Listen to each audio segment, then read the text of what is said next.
Ya, Iya, baik. Ini saya mau tanya dulu ke Pak Kosin ya ya, soal 3 ya, pemeriksaan saksi hari ini. betul. Benar ya, saksi Ya, ya? betul. Oke, komentarnya? Ya, Bismillahirrahmanirrahim. Komentarnya ini adalah satu tayangan tontonan publik yang tidak baik karena Polda Metro Jaya telah mempertontonkan sikap yang tidak adil, tidak equal kepada klien kami yang hari ini posisinya sebagai saksi, di mana 3 klien kami datang memenuhi panggilan dari penyidik Polda Metro Jaya dan sesuai jadwal jam 10. Namun salah satunya, ya Sunarto ini tidak bisa diperiksa karena penyidiknya justru keluar kota. Diundang tapi penyidiknya tidak siap. Panggil, gitu. bukan diundang. Ini panggilan satu, Oke. panggilan saksi pertama kepada Sunarto. Juga ada tadi disebutkan Dr. Julia Widyaningsih, juga Rahmat Imran. Ya. Namun khusus untuk Sunarto ini penyidiknya tidak ada, ditelepon keluar kota, penyidik lainnya tidak ada, ruangan unitnya tadi kosong, sehingga kami bingung begitu. Untuk Saudara Joko Widodo, penyidik Polda Metro Jaya begitu gercep datang ke Solo untuk melayani kepentingan pelapor Saudara Joko Widodo. Sementara klien kami yang hari ini dijadikan saksi pada tahap penyidikan, datang dipanggil justru penyidiknya tidak ada.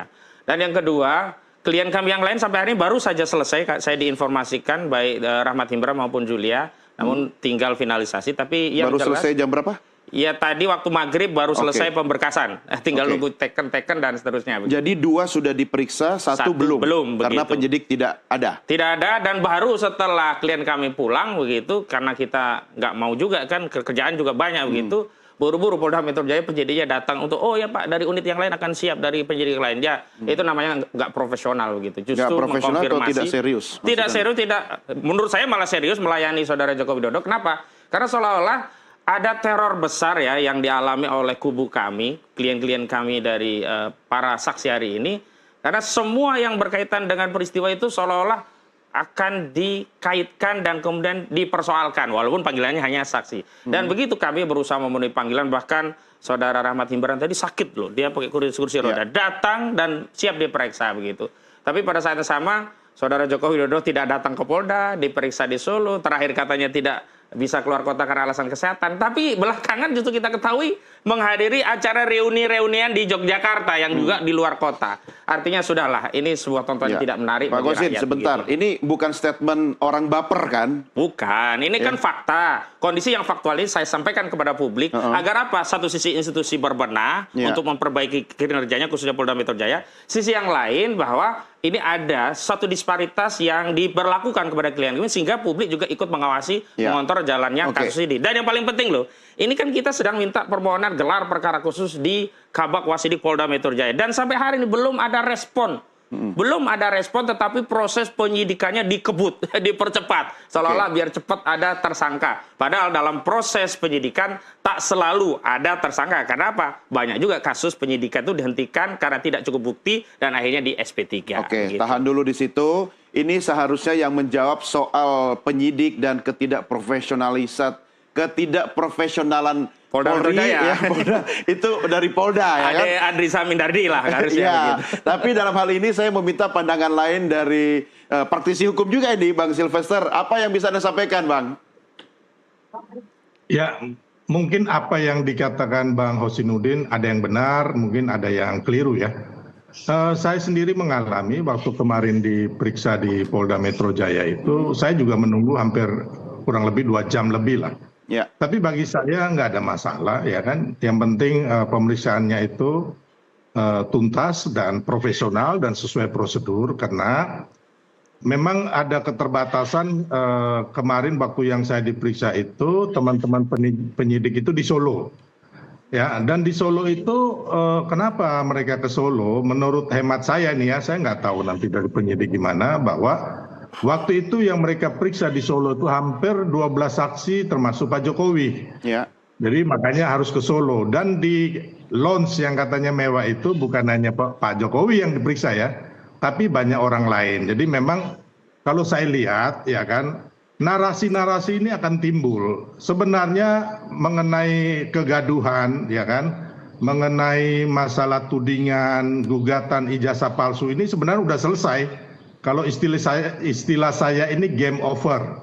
Kenapa saya bilang game over? Karena memang penyelidikan di Mabes Polri ini kan sudah selesai, sudah kandas, ya kan, termasuk gugatan di PN Solo kemarin sudah ditolak atau NO, tinggal Sleman. Yang memang akan terjadi ini dengan penuh drama yang kayak begini, terus telenovela juga, baik itu tangisan dan tawa itu adalah nanti yang saat ini yang diselidiki oleh Polda. yang sekarang naik di Polda Metro Jaya atas pelaporan indikasi pidana penghasutan, indikasi pidana pencemaran nama baik, dan juga fitnah, termasuk penyalahgunaan Undang-Undang ITE yang dilaporkan oleh Bapak Insinyur Haji Joko Widodo dan teman-teman dari masyarakat, yaitu dari relawan dan juga dari teman-teman pengacara, dalam hal ini Pradi Bersatu. Jadi maksudnya Ya, Bang jadi kalau Silvester saya itu melihat- tangisan, air mata dan drama itu sudah mulai seperti statementnya Bang Kosin tadi itu. Sudah ada yang Kenapa kabur begitu? ke luar negeri, ya sudah ada yang cuci tangan, ya kan. Nah, jadi intinya bahwa menurut saya kita lihat saja lah, ya saya juga nggak perlu marah dengan statement dan Bang Hosinudin ataupun Mas Roy Surya. Saya tahap ini saya lagi menikmati, saya nggak perlu marah-marah juga gitu loh. Kita nikmatin aja, ya kan, bahwa nanti pastinya akan banyak tersangka, akan banyak terdakwa, dan juga setelah itu akan banyak narapidana yang masuk penjara gitu loh. Kok yakin sekali ini Bang yang saya bilang Silvester tadi bahwa- kayak udah jadi penyidik aja nih Bang? Nah itu saya malahan kalau Mas Roy lebih banyak lagi, dia penyidik, penasihat hukum, kemarin perancang busana. Nah ini kan juga dalam rangka ya mari kita sama-sama ya kan mendudukan sesuai porsinya aja. Kalau saya lebih melihat daripada drama-drama ini adalah yang saya bilang tadi, sebagai orang hukum juga biasanya, bukan saya peramal ya kan, apa yang terjadi mengenai pencemaran nama baik, fitnah ya kan, terus pelanggaran undang-undang ITE, penghasutan, biasanya hampir 100% itu akan ada penetapan tersangka, terdakwa dan narapidananya, itu udah hampir jelas ya. Ya, tapi kan Kalau kita tidak masalah boleh tuduhan melampaui ijazah palsu- proses ya hukum yang berlaku. Ya. Tapi intinya biasanya yang terjadi di dunia hukum kita itu begitu. Tapi kalau tuduhan ijazah palsu ini di mana-mana ini kandas, Ya. ya. Bahkan 2 tahun lalu ada 2 gugatan di PN Solo dan Surakarta juga kandas, ya. Jadi kembali lagi ini yang saya bilang tadi, kalau mengenai tuduhan ijazah palsu sudah game over. Ya, Tinggal oke. kita melihat ya kan yang Baris Krim udah indikasi- selesai, kita fokus ke Polda gitu maksud Anda kan? Silakan Iya, komentar maksud saya Pak Kosin. begitu. Iya, Segala memang macam terlalu telenovela banyak telenovela ya. Misalnya telenovela ada reuni-reunian, ada yang ngaku alumni UGM, kemudian tidak ada jurusan, ngakunya jurusannya ekonomi manajemen. Ini kan sinetron yang tidak lucu begitu. Tapi itulah telenovela yang hari ini dikembangkan, tidak fokus kepada persoalan yang hari ini dilaporkan oleh Saudara Jokowi tentang fitnah dan pencemaran. Dan bahkan saya melihat Saudara Joko Widodo itu seorang yang tidak ksatria atau bahasa langsung itu pengecut begitu. Kenapa begitu? Kenapa saya sebut pengecut? Dia merasa dirinya dihinakan sehina-hinanya, direndahkan serendah-rendahnya. Dia mengadukan ke Polda Metro Jaya. Harusnya cukuplah dia, pasalnya delik aduan. Dan dalam delik aduan itu harus limitatif. Ada orang-orang, siapa yang memfitnah dirimu? Siapa yang mencemarkan dirimu? Bukan kemudian buang badan. Dan hari ini ada 12 nama terlapor. Saudara Jokowi benar ada yang cuci tangan. Buang badannya di mana itu? Nah, Saudara Jokowi cuci tangan. Ya, saya tidak melaporkan orang, saya hanya melaporkan peristiwa. Begini ya, kalau itu delik umum, bolehlah dikatakan hanya melaporkan peristiwa. Apa peristiwanya? Pencurian. Pencurinya siapa ya? Tidak tahu. Tolong dicari siapa pencurinya. Ya jelas ada kehilangan barang, ini pencurian. Tetapi kalau delik aduan, ada yang mencemarkan, ya sopo wonge, tunjuk hidung gitu loh. Sama persis kan hari ini misalkan ya, membangun narasi ada orang besar di balik perjuangan Roy Suryo dan kawan-kawan untuk mengungkap ijazah palsu ini. Tapi tidak berani tunjuk hidung, hanya bicara tentang narasi warna biru. Jangan-jangan studio ini warna biru adalah orang besar juga di balik ijazah Loh, saya palsu. kan gede nih. Lah, Apa saya iya, nah ini maksudnya? orang besarnya jangan-jangan ini begitu. Artinya begini, kalau memang gentleman fokus Saudara Jokowi Ya. hadapi dan orang-orang yang di sekelilingnya ini menyingkir saja, nggak ada urusannya Oke, dengan sebentar. masalah pencemaran Ini tadi. satu begitu persatu loh. ya. Saya tolong diklarifikasi nanti Baik, ya baik. Pak Kosin ya. Ini kan kasusnya kan satu pencemaran nama baik. Betul. Ya pasal 310 KUHP. Betul. Oke, korek. Fitnah pasal 311. Betul. Ya kan? Kemudian Undang-Undang ITE. 27A. Oke, yang menyerang 27A, kehormatan, 32 sama 35. Ya. Oke, saya minta teman-teman menyiapkan statementnya Pak Jokowi. Nanti mudah-mudahan sudah siap. Kalau sudah siap, oke kita sama-sama dengarkan dulu pernyataan berikut ini. Begini, jadi yang saya laporkan itu adalah peristiwa mengenai dugaan pencemaran nama baik dan fitnah. Gitu. Jadi saya tidak melaporkan nama. Kemudian ada tindak lanjut penyelidikan dari Polri dan muncul nama-nama itu. Jadi sekali lagi yang saya laporkan adalah peristiwa dugaan pencemaran nama baik dan fitnah. Berarti munculnya Pak Abraham Samad itu juga bukan dari Pak Jokowi? Bukan, itu karena proses penyelidikan yang ada di Polri.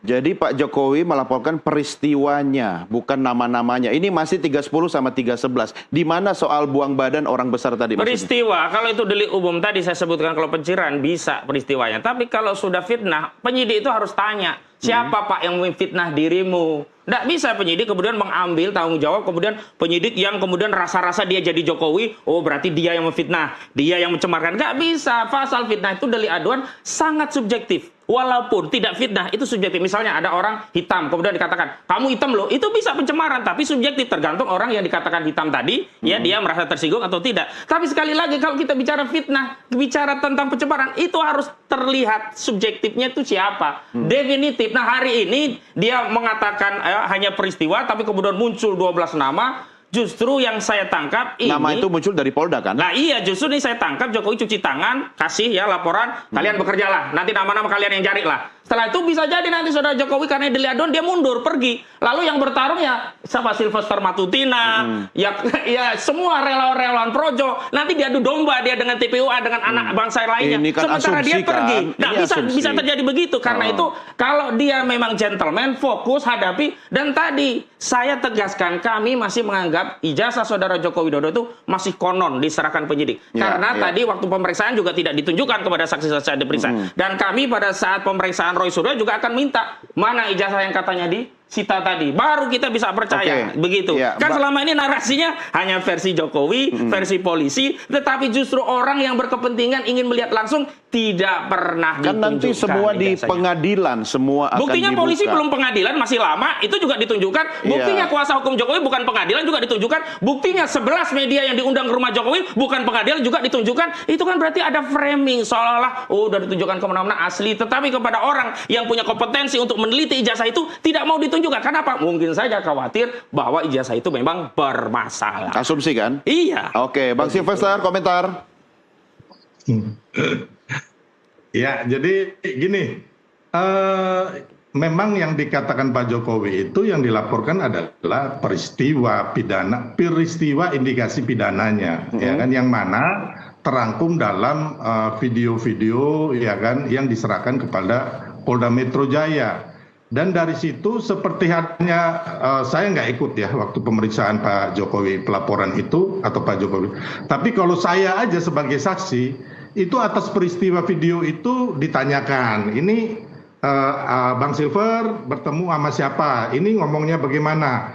Itu ditanyakan. Nah dari situ ya kan, itu adalah kewenangan penyidik untuk nantinya ya kan, oh ternyata yang terlapornya ini, nanti tersangkanya ini. Itu kan bagian dari pengembangan, bukan juga kita yang saya nggak tahu ya kalau umpama, karena saya bukan pelapornya. Intinya waktu saya jadi saksi, itulah pengembangan dari penyidik. Yang misalnya gini Bang kan. Silver, misalnya nih contoh nih ya, misalnya saya kemudian merasakan ada pencemaran atau fitnah. Kemudian saya mendapatkan fitnah itu melalui konten di media sosial. Tapi saya tidak kenal. Tapi saya kan bisa menunjuk atau merujuk kepada orang yang menyebutkan itu. Misalnya ciri-cirinya seperti ini, pakai baju ini, atau mungkin inisialnya kalau saya bisa tahu. Kenapa? Nah, justru inisial itu sudah muncul dari kuasa hukum Jokowi. Sementara Jokowi tidak mengakui. Ini siapa yang dusta? Oke, kuasa silakan. hukum Jokowi yang dusta karena menyebutkan inisial ada 5. Atau saudara Jokowi yang buang badan kepada kuasa hukum dan kepada penyidik. Serta elemen anak bangsa, dia tidak mau menunjukkan kejati dirinya bahwa lo yang nyemarin gua, lo yang mencemarin gua, lalu dibuang badan Ya, begitu. istilahnya Pak Gosin buang badan. Gimana Bang Silver? Enggak ya, karena namanya hak Pak Jokowi sebagai pelapor, ya kan, tentunya di dalam pemeriksaan awal itu ada timbul nama-nama pelapornya. Setelah itu ketika keluar diadakan konferensi pers, disebut nama pelapornya nggak jadi masalah kok, itu nggak ada menyalahi undang-undang ya kan. Jadi kembali lagi menurut saya kita kembali saja ke pokok materi perkara yang ada sekarang ini ya kan. Jadi benar-benar yang kita, kalau Bang Kosinudin keberatan dengan katanya Pak Jokowi buang badan, kan bisa aja di pra-peradilan ataupun digugat dengan hal yang lainnya gitu loh. Ya. Saya pikir kita nggak perlulah dalam hal ini tidak mencerdaskan bangsa kita mengenai proses yang ada. Silakan Abang dan teman-teman lakukan gugatan gitu loh. Ya pastinya Udah lah, kalau itu nggak usah diajari lah. Kami sudah siapkan banyak strategi, tapi ajari saudara Jokowi jujur saja dan nggak melanggar undang-undang saja. Undang-undang itu nggak dilanggar kalau ada orang melaporkan. Ya. Siapa yang melaporkan? Siapa yang dilaporkan? Terbuka saja. Hei Jokowi, siapa yang kau laporkan? Abraham Samad misalnya, Roy Suryo misalnya, Kurnia Tirtaweni, nggak ada masalah juga. Tapi jangan membangun narasi seolah-olah tidak tahu, buang badan kepada proses penyelidikan. Begitu selesai penyelidikan muncul 12 nama. Seolah-olah nanti kalau ada tindakan yang dolim kepada 12 nama, bukan tanggung jawab saudara Jokowi Dodo sebagai pelapor, nanti dibuang badan kepada relawan-relawannya. Nah akhirnya adu domba dengan relawan begitu. Anda nggak perlu merasa hebat mengajarkan Pak Jokowi ya. Saya juga tidak nggak enak merasa juga hebat terhadap ngomong saudara. Jadi pribadi saudara Anda. tadi jangan ngajari saya langkah hukum yang perlu saya tempuh dan tim saya. Itu pesan saya. Kamu tuh udah menang berapa banyak perkara? Kamu nggak usah ngajari saya. Kamu Nggak perlu menang. Saya bicara kebenaran. Kebenaran tidak peduli siapa menang kalah. Saya juga Tapi harus bicara ditegakkan. kebenaran. Itu Ya, pesan ini, moralnya. Oke, Saya gantian. juga Kalau ya, kebenaran Bang dimenangkan Merah Putih yang dengan menegakkan intervensi kebenaran. kekuasaan Jadi tidak bernilai. Ya. Dan rakyat Oke. semuanya akan melihatnya. Ya, gantian biar dijawab dulu. Anda Nanti saya beri fokus aja. kesempatan menjawab. Silakan, Bang Silver, silakan. Jadi kembali lagi kita nggak usah bangun framing-framing yang menurut saya sih nggak perlu ya. Bagaimana sekarang ini ya kan Bang Hosinudin dan kawan-kawan memberikan argumen yang baik ya kan kepada masyarakat. Umpamanya Roy Suryo melakukan ini itu kenapa gitu loh. Jadi daripada kita melebar kepada hal-hal Nggak yang usah Anda mau ngajari mengajarkan kami lah. presiden dua Silakan kali. berstatement. Saya paling tidak suka diajari orang lain yang sok lebih Anda tahu ini dari saya. katakan Anda ngomong Pak Statement Jokowi saja aja yang Jokowi. langsung ke Ya, pokok gini loh, masalah. Anda sebagai manusia beradab, tolonglah hormati orang Kalau lain. hormati saya Walaupun juga nggak usah Anda ngajari berpemikiran. saya. Saya hormati Anda. Ya Saya udah panggil fokus aja kepada Anda masalahnya. Bang Hosinudin. Tidak perlu bicara tentang Ya. harusnya. Jadi Anda nggak perlu mengajari presiden 2 kali. Anda siapa? Anda Loh, saya tidak pernah mengajari Anda. Saya fokus kepada saudara Joko Widodo. Saudara bukan kuasa hukum saudara Joko Widodo. Nggak usah ngomong gede, Hosinudin. Anda juga nggak usah Kau ngomong bukan besar, siapa. Sylvester. Ya, jadi intinya kau nggak perlu, kau bukan orang hebat di Republik Kau juga ini. bukan orang biasa. Presiden Jokowi, Kau orang biasa. dua Kau kali bukan menjadi orang hebat. presiden, Ya, Dia lebih Bapak-bapak. tahu hukum daripada Anda. Ya, Bapak-bapak, Intinya itu. kalau seperti ini penonton kita tidak akan mendapatkan manfaat atau informasi. Sebentar.